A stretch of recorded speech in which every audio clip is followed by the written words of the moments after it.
Welcome to SB Union High School and Junior College. Welcome students. Standard 6th History, Chapter number 4, The Vedic Civilization, Part 3.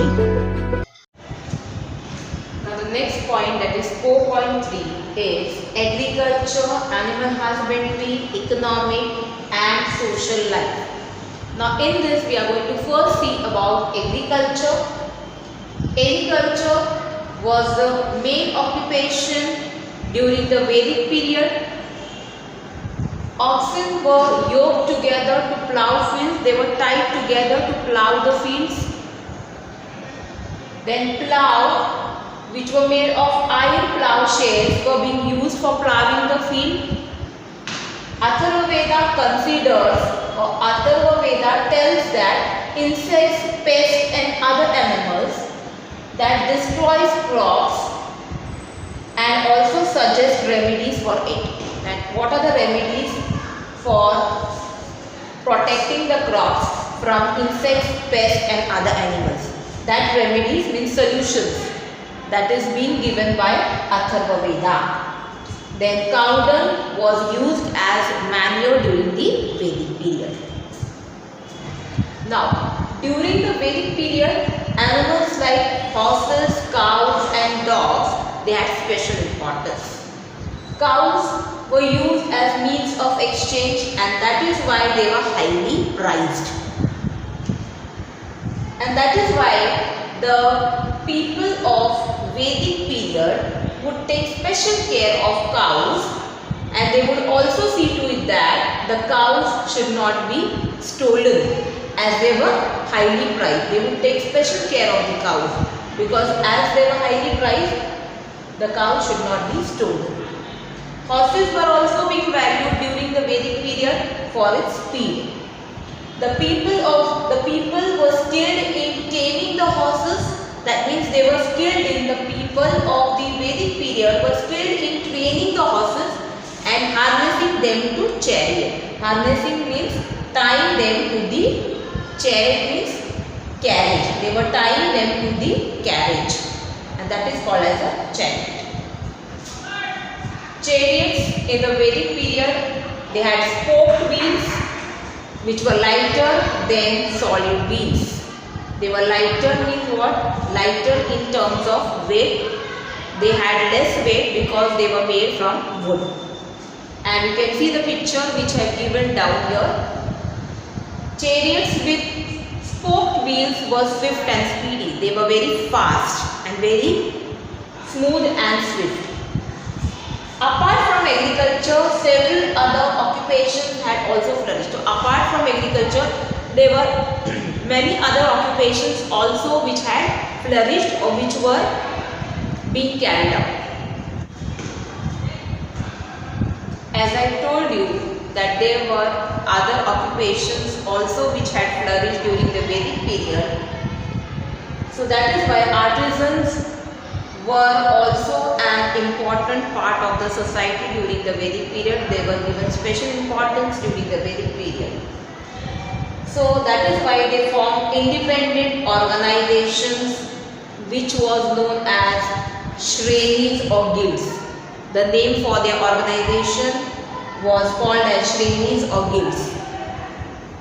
The head of the Shreni or guild was known as Shreshti. The head was known as Shreshti. The head of the Shreni was known as Shreshti. But slowly children, the status of the skilled artisans became secondary. They were not given that much importance. Now we are going to see the social life of the Vedic period. In the Vedic period, there were 4 varnas. Now what are the 4 varnas? The 4 varnas are, first one is Brahmin, second is Kshatriya, third is Vaishya and fourth is Shudra. Varna was determined by the occupation of the people. Previously, in the initial stage or in the beginning of the Vedic period, Varna was determined by the occupation of the people. looking at the occupation, these four varnas were being divided. The first one is Brahmin. That means what Brahmin means? All the people, those who are the priests, will come into this group. That is Brahmin. Kshatriya means the warriors, the fighters. Vaishya means all the people, those who are the farmers. Farmers and merchants will be coming in the Vaishya group. And Shudras means the artisans and the laborers. These are, so that is why we say that the Varna was determined by the occupation of the people. Looking at the occupation, they were being divided into four Varnas. Now, later what happened? Slowly, later, it happened that the Varnas came to be determined on the basis of their birth. On the basis of birth, and that is why this gave rise to caste, and this caste, it gave rise to inequality in society. It gave rise to inequality in society, and that is why from that time onwards, Shudras were being considered as a lower caste. Shudras was considered as the lowest caste, and Brahmin belongs to the higher caste and Shudras belong to the lower caste. So this is called as inequality. Now we are seeing the point number 4.3, and that we are seeing about the social life. Now children, during the Vedic period, there were certain notions about leading an ideal life which have been established during the Vedic period. Now what do you mean by notion? Notion means an idea about how to live the life. In what way to live the life? That is called as a notion. Notion means an idea. Now, according to the Vedic period, there were four stages or four ashramas from birth to death. So that according to these stages only a man had to live his life according to these four stages or four ashramas for leading an ideal life. So what are these four stages, children? So what are these four stages or four ashramas? We are going to see that the first ashrama is the Brahma Acharya Ashrama. What do you mean by Brahma Acharya Ashrama? Brahma Acharya Ashrama means the period of staying with Guru to learn from him. That means after the birth of the child, when the child grows up to a certain age, he is being left to the Gurukul. He is being left by his parents in a Gurukul, where he will be staying with his Guru and will learn from him and will be learning from them many things from their Gurus. So they will be learning many things from their Guru. They will educate themselves and they will learn many things which will be useful for them from the day-to-day life. That is the period of Brahmacharya Ashrama.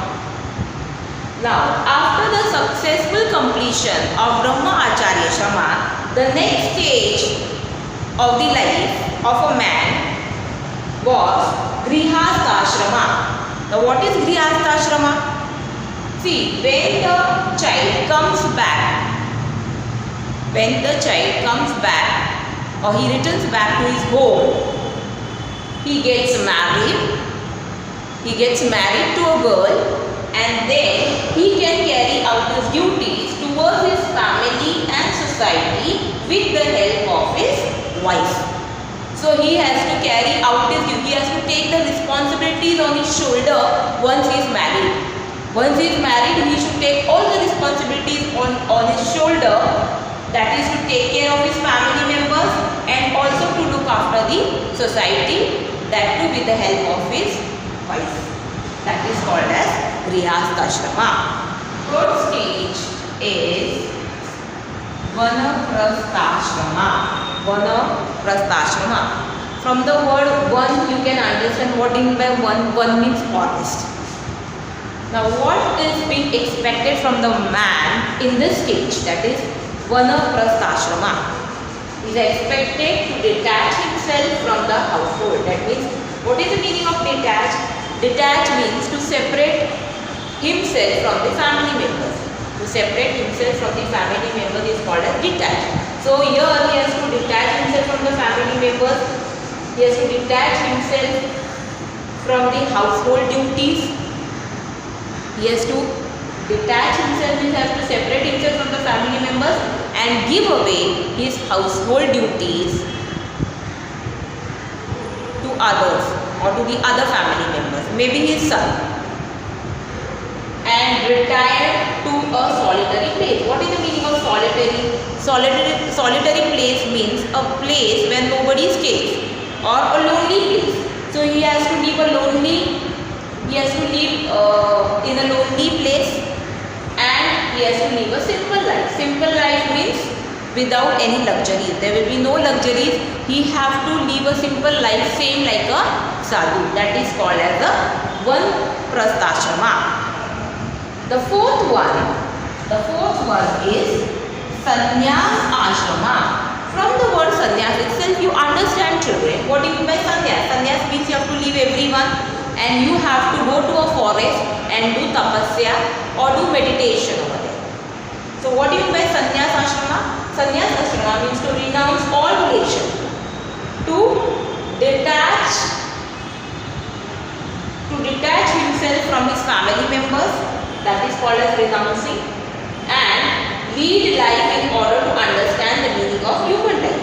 So he has to do meditation. When he will do meditation or when he will do tapasya, rigorous tapasya, then only he will understand the meaning of human life. So for that he has to do meditation or tapasya to understand the meaning of human life. And he is not supposed to stay in one place during the stage of sannyas ashrama. Children, now we will stop here. I hope so you all have understood the lesson, and we will see the remaining part of this lesson, that is the last part, in the next video, the Vedic Civilization Part 4. Thank you.